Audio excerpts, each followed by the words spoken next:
Très chers amis du marketing politique, bonjour. Nous nous retrouvons encore une fois aujourd'hui pour une nouvelle leçon en marketing politique.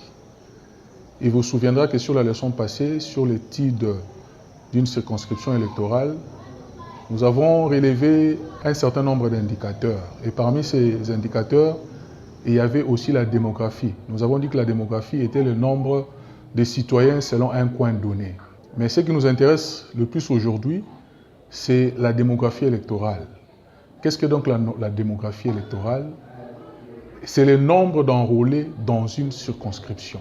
Chaque fois qu'il y a un nouveau scrutin, la Commission électorale nationale organise un nouvel enrôlement en vue de élaguer ou de faire le toilettage des fichiers. Dans le fichier, on peut retrouver des morts, on peut retrouver des gens qui se sont déplacés ou qui ont voyagé.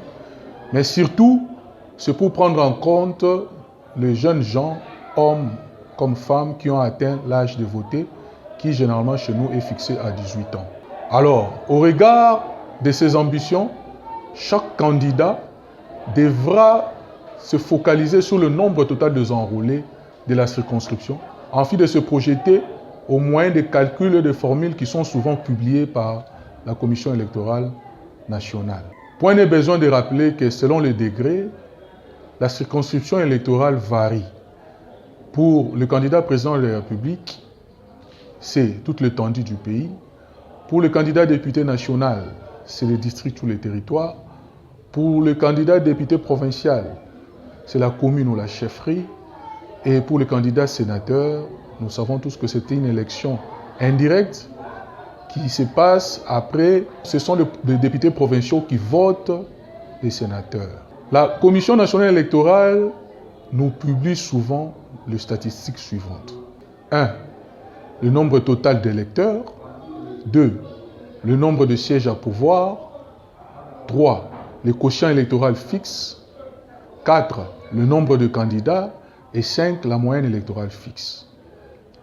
Le quotient électoral fixe, c'est un calcul qui est fait sur la division du nombre total d'électeurs sur le nombre de sièges à pouvoir.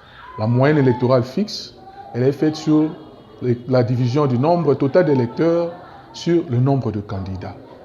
Ce sont les 5 statistiques que la CNE nous publie souvent. Mais nous, à notre niveau, dans notre cabinet, nous avons aussi publié une 6e statistique que nous appelons le nombre décisif.